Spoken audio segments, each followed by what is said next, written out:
নবনীরদনিন্দিত কান্তিধারম রসসাগর নাগর भूपवरम। हरे कृष्णा, दंडवत प्रणाम। हम लोग श्रीमद् भागवतम के चौथे स्कंद में हैं। तीसरा अध्याय चल रहा है। आज हम लोग श्लोक संख्या 12 से कंटिन्यू करेंगे, 12 से 19 तक करेंगे। श्रीमद् भागवतम 4.3.12 टू 19, 12 नंबर श्लोक। अश्या प्रयन्ति अभवन्ययोषितो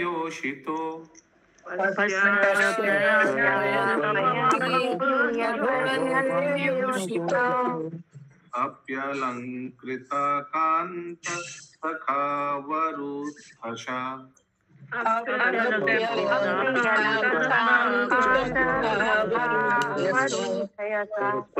यसां व्रजद्भिः सितिकान्थमन्दितम्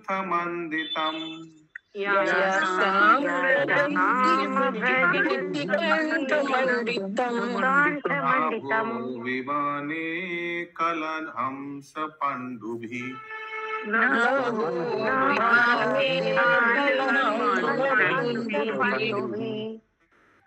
हे अजमा, हे नीलकंठ, न केवल मेरे संबंधी वरन अन्य स्त्रियां भी अच्छे अच्छे वस्त्र पहने और आभूषणों से अलंकृत होकर अपने पतियों तथा मित्रों के साथ जा रही हैं। जरा देखो तो कि उनके श्वेत विमानों के झुंडों ने सारे आकाश को किस प्रकार सुशोभित कर रखा है। अजन्मा और नीलकंठ मालूम है? प्रभु जी, क्या देवता लोग और उनकी स्त्री लोग कैलाश पर्वत से होकर जा रहे थे? ये तो लिखा नहीं, कैलाश पर्वत तो लिखा नहीं। तभी तो देखी सती जी कि यहाँ जा रहे हैं सारे लोग। हाँ देखे है, लेकिन कहाँ स्थान का तो वर्णन नहीं दिया हुआ था, कल भी नहीं दिया हुआ था। तात्पर्य यहाँ पर शिव जी को अभव कहकर संबोधित किया गया है, जिसका अर्थ है जिसका कभी जन्म नहीं हुआ। यद्यपि सामान्यतः उन्हें भव अर्थात जिसका जन्म हुआ है कहा जाता है। रुद्र अथवा शिव वास्तव में ब्रह्मा के भ्रुकुटियों के मध्य से उत्पन्न हैं। ब्रह्मा स्वयं भू कहलाते हैं क्योंकि वे किसी मनुष्य से उत्पन्न न होकर सीधे विष्णु के नाभि कमल से जन्मे हैं।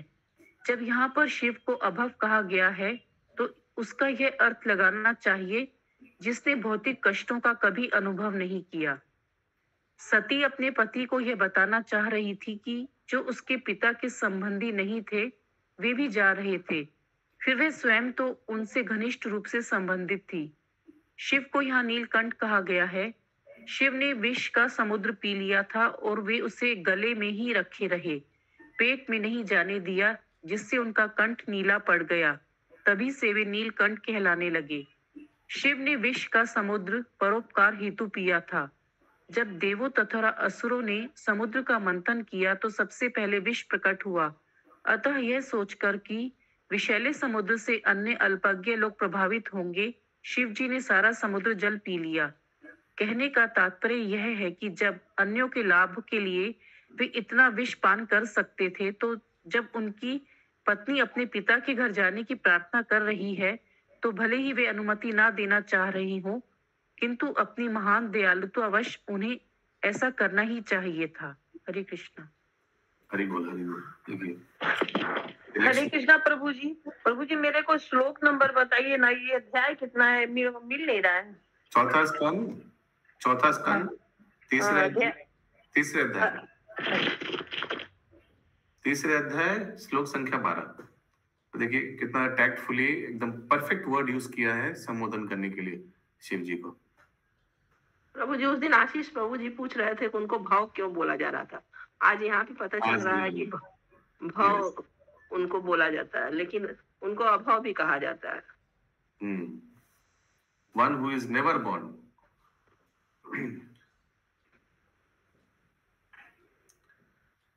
अगला श्लोक 13 नंबर। कथम सुताया पितृदेह कौतुकम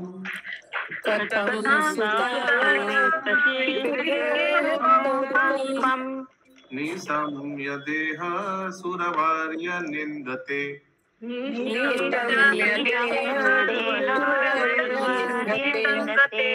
अनाहुताप्यभिव्यन्ति सौहृदम्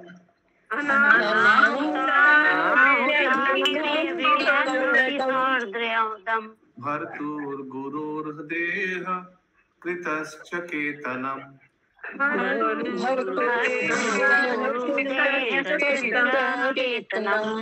वेरी नाइस।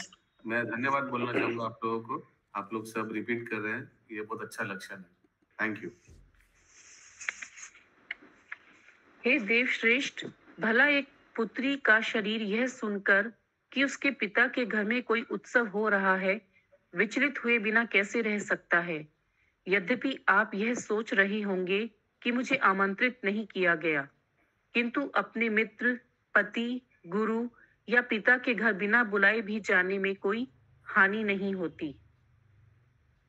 हे देवश्रेष्ठ, किसको संबोधित किया जा रहा है प्रभु जी?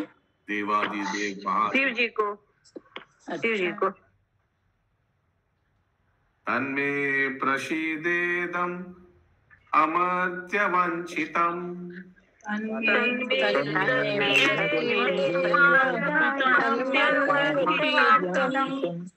कर्तुं भवान् कारुणिको बतर्हति।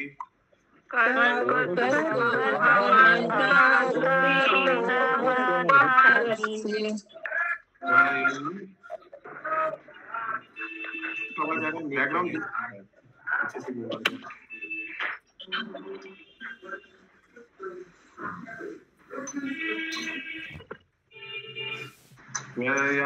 मनोरिधे अहमादभिचक्षुष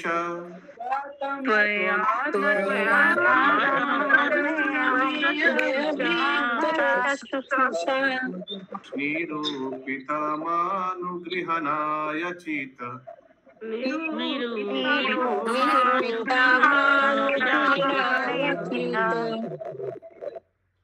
हे अमर शिव, कृपया मुझ पर दयालु हो और मेरी इच्छा पूरी करे। आपने मुझे अर्धांगिनी के रूप में स्वीकार किया है, अतः मुझ पर दया करके मेरी प्रार्थना स्वीकार करे। ओके, अगला श्लोक बना नंबर प्लीज। जिनका बैकग्राउंड में नॉइज आ रहा है थोड़ा म्यूट में रहिए प्लीज। ऋषिरुवाच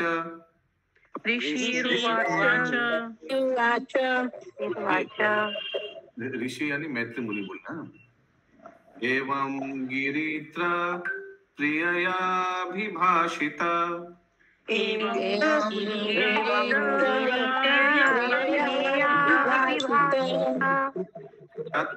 सत्याभ्यधात्य प्रहसन् शुरित प्रिय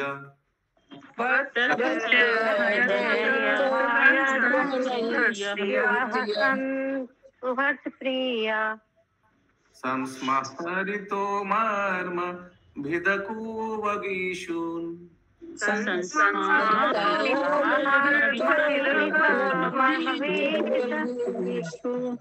यन्नाहको विश्वसृजं समक्षत।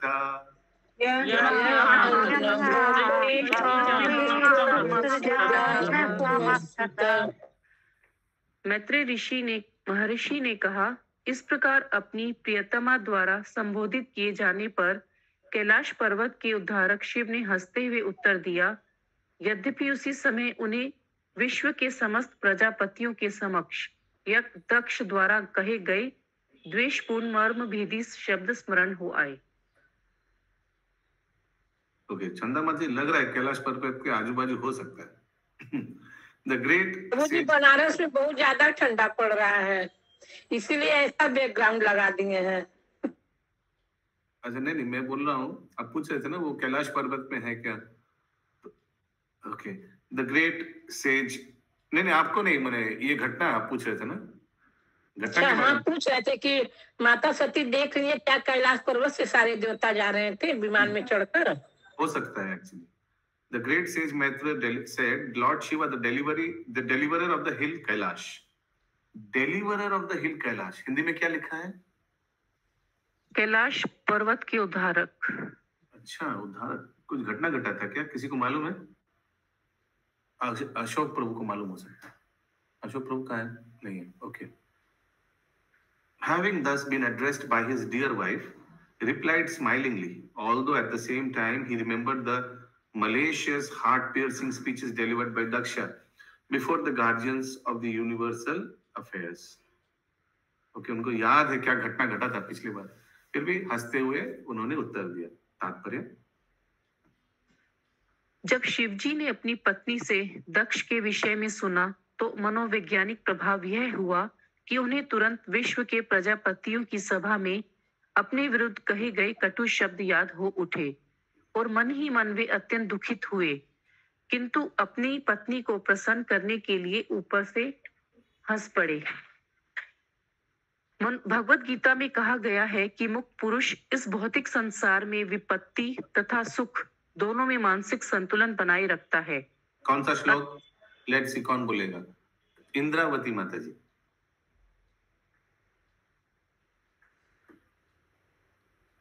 Very easy. अंजना माता जी, दिलीप प्रभु, महामंजरी माता जी,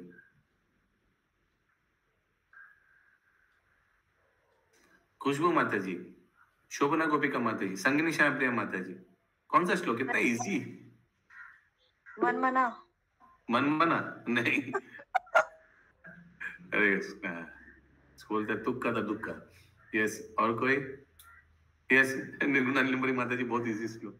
हरे कृष्णा प्रभु जी। मात्रा स्पर्शस्तु कौनते है? एकदम एकदम शीतोष्ण। यस, फिर से पढ़िए भगवत गीता में।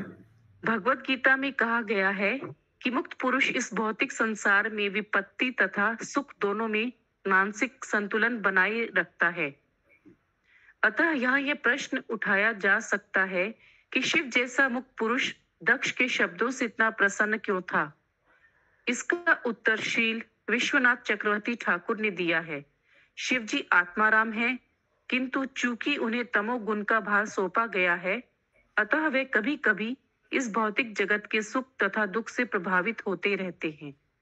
इस भौतिक जगत तथा आध्यात्मिक जगत के सुख तथा दुख में अंतर यही है कि आध्यात्मिक जगत में इनका प्रभाव गुण त्रिगुणातीत है। अतः परम जगत में कोई दुखी तो हो सकता है, किंतु इस तथा कथित दुख की अभिव्यक्ति सदैव आनंदमय होती है। उदाहरणार्थ, बचपन में एक बार भगवान कृष्ण को माता यशोदा ने डांटा तो वे रोने लगे। यद्यपि उनके नेत्रों से आंसू गिरे, किंतु इसे तमोगुण का प्रभाव नहीं मानना चाहिए, क्योंकि यह घटना दिव्य सुख से पूर्ण थी। कृष्ण अनेक प्रकार से लीलाएं कर रहे थे। कभी कभी ऐसा प्रतीत होता था कि वे गोपियों को सता रहे हैं, किंतु ऐसा व्यवहार दिव्य आनंद से ओतप्रोत था। भौतिक तथा आध्यात्मिक जगत में यही अंतर है। आध्यात्मिक जगत में सब कुछ शुद्ध है, किंतु भौतिक जगत में वही विकृत दिखता है। चूंकि आध्यात्मिक जगत में सब कुछ पूर्ण परम है, अतः सुख तथा दुख में आनंद के अतिरिक्त अन्य कोई अनुभूति नहीं होती, किंतु भौतिक जगत में प्रत्येक वस्तु प्रकृति के गुणों से दूषित है, अतः सुख तथा दुख का अनुभव होता रहता है। इसलिए आत्मा ज्ञानी पुरुष होते हुए भी तमोगुण का भार संभालने के कारण शिवजी दुखी हुए। हरे कृष्णा।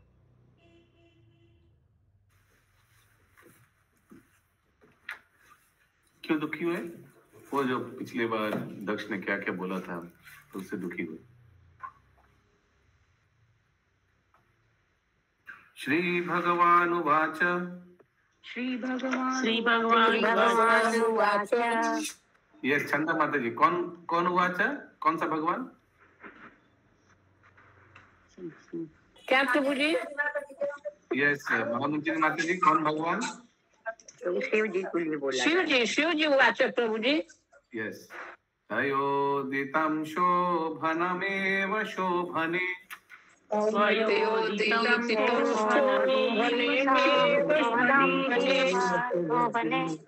अनाहुताप्य अभियन्ति बन्धुषु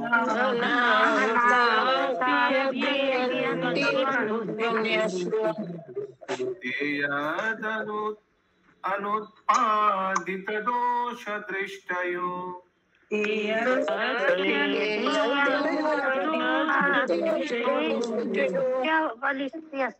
बालीयसानात्म्यमादेन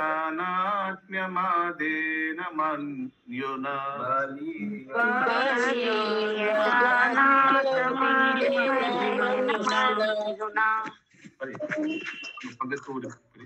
प्रभु ने उत्तर दिया, हे मेरी सुंदर पत्नी, तुमने कहा कि कोई अपने मित्र के घर बिना बुलाए जा सकता है, यह सच है, किंतु तब जब वह देहात्म बोध के कारण अतिथि में दोष न निकाले और उस पर क्रुद्ध न हो। तात्पर्य। ठीक है, क्लियर है? अनुवाद। देहात्म बोध मने हरे कृष्ण प्रभु जी, यहाँ शिव जी को भगवान क्यों बोला गया है? भगवान के अवतार नहीं है। भगवान के अवतार भगवान नहीं होता है। भाई कहते हैं ना कृष्ण ही भगवान है, बाकी सब देवी देवता है। हाँ, वो भी कहते हैं, वो भी ठीक है।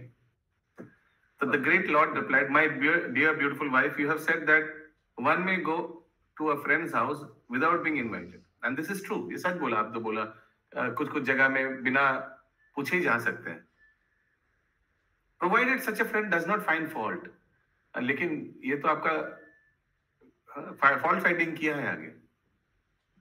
Provided a friend does not find fault with the guest because of bodily identification and thereby become angry towards him. तो दक्ष, ये सब हुआ था दक्ष के साथ, उसीलिए दक्ष इस केस में लागू नहीं है। तात्पर्य,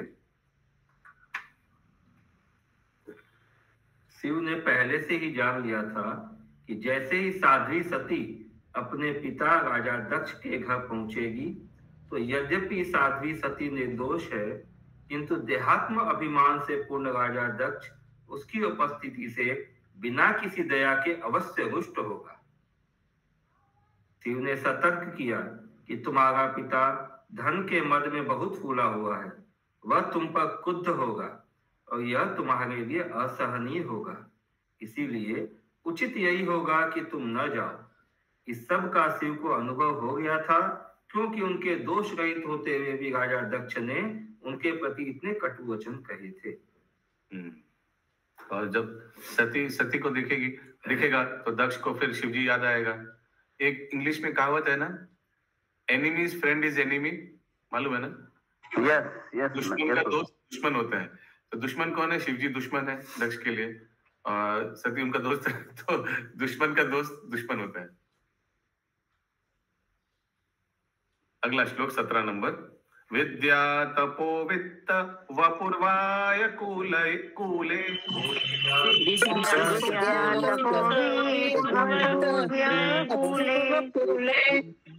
सताम गुणे साधिर असत्तामे कारे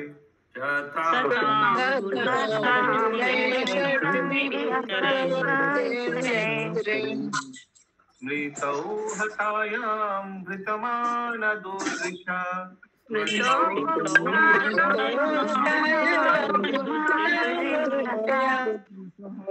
स्तब्धा न पश्यन्ति हि धाम भूयशाम्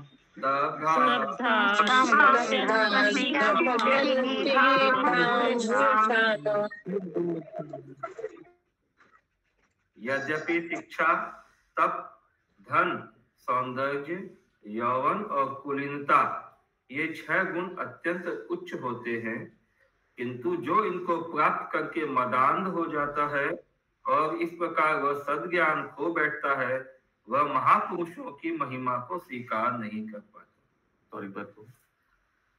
यद्यपि शिक्षा, तप, धन, सौंदर्य, यौवन और कुलीनता ये 6 गुण अत्यंत उच्च होते हैं, किंतु जो इनको प्राप्त करके मदान्ध हो जाता है और सद्ज्ञान खो बैठता है, वह महापुरुषों की महिमा को स्वीकार नहीं कर पाता।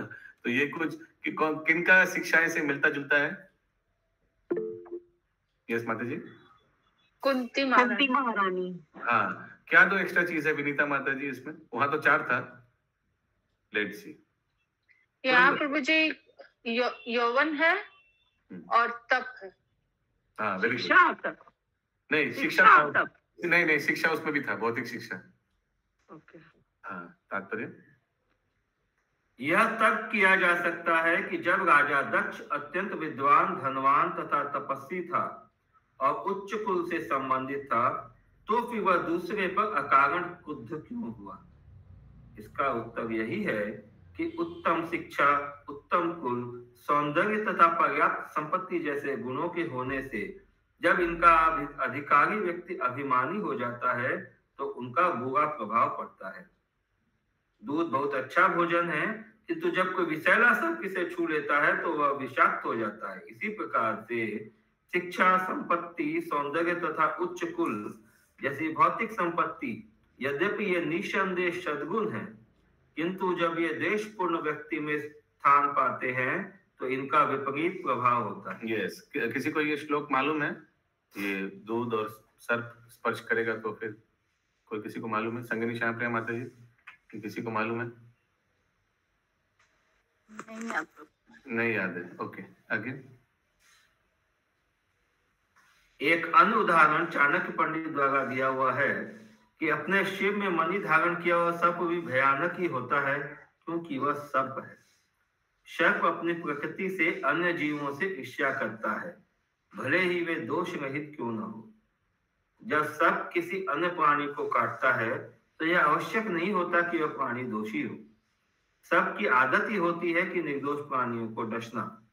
इसी प्रकार यद्यपि राजा दक्ष सभी प्रकार की भौतिक संपत्ति से संपन्न था, किंतु उसे अपनी संपत्ति का गर्व था और वह ईर्ष्यालु था, अतः ये समस्त गुण दूषित हो चुके थे। इसीलिए कभी कभी ऐसी संपत्ति का होना आत्मचेतना या कृष्ण भावना मृत्यु में प्रगति करने वाले व्यक्ति के लिए बाधक बनता है। भगवान श्री कृष्ण की स्तुति करते हुए कुंती देवी ने उन्हें अकिंचन गोचर कहकर पुकारा था, जिसका अर्थ होता है समस्त धन धान्य से रहित व्यक्तियों द्वारा सहज ही प्राप्त होने वाले। इंग्लिश में लिखा है अकिंचन गोचर का, one who is easily approached by those who are bereft of all material acquisitions. Okay, तो जो निर्धन है वो बहुत आसानी से अप्रोच कर सकते हैं भगवान को, भगवान कृष्ण को। आगे। कृष्ण भावनामृत में अग्रसर होने हेतु भौतिक संपत्ति का अभाव होना एक प्रकार से लाभप्रद है। पूर्ण पुरुषोत्तम भगवान के साथ अपने शाश्वत संबंध के प्रति सचेष्ट रहने वाला व्यक्ति अपनी भौतिक संपत्ति यथा विद्या, सौंदर्य तथा कुलीनता का लाभ श्री भगवान की सेवा के लिए उठा सकता है और तब ऐसी संपत्ति प्रशंसनीय हो जाती है। दूसरे शब्दों में, जब तक कोई कृष्ण भावना भावित नहीं होता तब तक उसकी सारी दौलत शून्य रहती है, किंतु जब यह शून्य परमेश्वर रूपी एक के साथ लग जाता है तो इसका मान 10 गुना बढ़ जाता है। जब तक शून्य परमेश्वर रूपी एक के साथ नहीं लगता, शून्य शून्य ही रहता है, चाहे कोई 100 शून्य ही क्यों न रखे, उसका मूल्य शून्य ही रहेगा। जब तक मनुष्य की दौलत कृष्ण भक्ति में नहीं लगती तब तक वह हलचल मचवाती है और संग्राहक को नीचे गिरा देती है। My goodness, so strong last wala sentence. Unless one's material assets are used in Krishna consciousness, they may play havoc and degrade the possessor. प्रभु जी, संग्राहक को क्या हुआ लिखा है? संग्राहक को नीचे गिरा देती है। संग्राहक मतलब जो पोजेसर, जो धन इकट्ठा करता है, जमा करता है, जो धन इकट्ठा करता है, संग्रह करने वाला प्रभु जी। धन संग्रह करने वाला। अब आप धन को भक्ति में लगा रहे तो एक अनाउंसमेंट कर दो। आप धन को भक्ति में लगा रहे तो? हाँ प्रभु जी, लगाते हैं भक्ति में। अच्छा, तो हाँ, एक अनाउंसमेंट है इस प्रसंग में। हरे कृष्णा। तो जैसा कि इस प्रसंग से स्पष्ट है, तो कल बहुत पुण्य तिथि है। क्या है कल को? कल मकर संक्रांति के शुभ अवसर पर जिनको भी तुलादान का पुण्य उठाना है या तुलादान सेवा करना है, कल भी कर सकते हैं। धन को भगवान की सेवा में लगाना है तो शून्य के आगे 1 लग जाएगा। यस, तुलादान कर सकते हैं। तो हम लोग मकर संक्रांति कल करेंगे या परसों? कल एक्चुअली शाम से शुरू हो रहा है, हमको तिथि लगा, कल कर सकते हैं, कल परसों कर सकते हैं।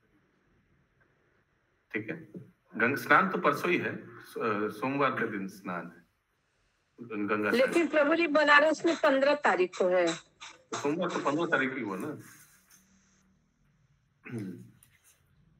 ठीक है, तो मकर संक्रांति में भी बहुत लोग भगवत गीता दान करते हैं और तुला दान। संक्रांति में दान का विधान है, यस, तो इसलिए कर सकते। ओके, अगला श्लोक 18 नंबर। नैतादृशानां स्वजना व्यपेक्षया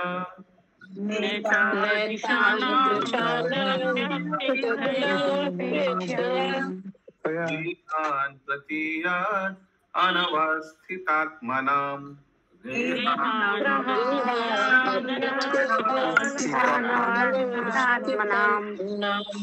ये अभ्यगतान् वक्रधियभिचक्षते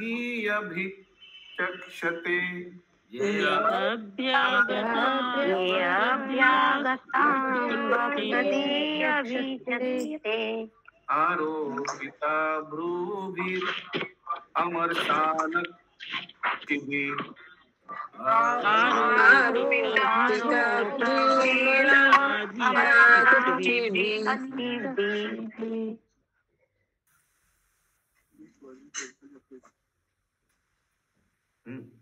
बोलिए। मनुष्य को चाहिए कि वह ऐसी स्थिति में किसी दूसरे व्यक्ति के घर न जाए, भले ही वह उसका संबंधी या मित्र ही क्यों न हो, जब वह मन से क्षुब्ध हो और अतिथि को तनी हुई भुकटियों एवं क्रुद्ध नेत्रों से देख रहा हो। तात्पर्य, कोई व्यक्ति चाहे कितना ही नीच क्यों न हो, वह अपनी संतान, पत्नी तथा संबंधियों पर कभी निर्दयी नहीं होता। यहाँ तक कि बाघ भी अपने बच्चों के प्रति दयालु होता है, क्योंकि पशु जगत में भी बच्चों के साथ अच्छा व्यवहार किया जाता है। चूंकि साध्वी सती राजा दक्ष की पुत्री थी, अतः चाहे वह कितना ही क्रूर एवं दूषित क्यों न रहा हो, उससे यह अपेक्षा की जाती थी कि वह साध्वी सती का उत्तम रीति से स्वागत करेगा। किंतु यहाँ पर अनावस्थित शब्द द्वारा यह संकेत किया गया है कि ऐसे व्यक्ति पर विश्वास नहीं किया जा सकता। बाघ अपने बच्चों पर अत्यंत दयालु होते हैं, किंतु कभी कभी वे उन्हें खा जाते हैं। विद्वेषपूर्ण कपटी व्यक्तियों पर विश्वास नहीं करना चाहिए, क्योंकि वे सदैव ढुलमुल रहते हैं। इसीलिए शिव ने साध्वी सती से कहा कि वह अपने मायके न जाए, क्योंकि ऐसे पिता को संबंधी मानकर बिना आमंत्रण के उसके घर जाना उचित नहीं था। ओके, आज का अंतिम श्लोक 19 नंबर। तथारिभिर्न व्यथते स्थिली मुखे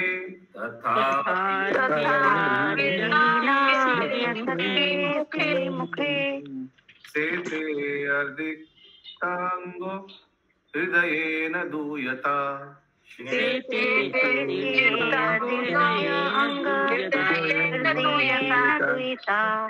स्वनाम यथा वक्रधियं दुरुक्तिभिः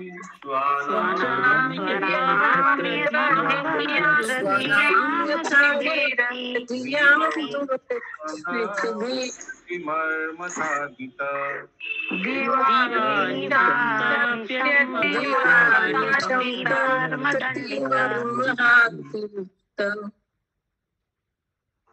शिव ने कहा, यदि कोई शत्रु के बाणों से आहत हो तो उसे उतनी व्यथा नहीं होती जितनी कि स्वजनों के कटु वचनों से होती है, क्योंकि यह पीड़ा रात दिन हृदय में चुभती रहती है। तात्पर्य, हो सकता है कि साध्वी सती ने सोचा हो कि वह अपने पिता के घर जाने का जोखिम उठाएगी, और यदि उसके पिता कटु वचन कहते भी हैं तो वह सह लेगी। जिस प्रकार कभी कभी पुत्र अपने माता पिता की डांट सहता है, लेकिन शिव ने उसे स्मरण दिलाया कि वह इतने कटु वचन नहीं सह पाएगी, क्योंकि मनोविज्ञान कहता है कि भले ही कोई अपने शत्रु के द्वारा पहुंचाई गई पीड़ा सह ले, क्योंकि वह स्वाभाविक होती है, किंतु जब कोई व्यक्ति अपने संबंधी के कठोर वचनों से आहत होता है तो उसे उसकी पीड़ा दिन रात बनी रहती है, और कभी कभी यह पीड़ा इतनी असह्य हो जाती है कि वह व्यक्ति आत्महत्या भी कर देता है। हरे कृष्ण। देखिए, शिव जी को सब मालूम है। ग्रंथराज श्रीमद् भागवतम की जय। शील जय प्रभुपाद जय जय जय जय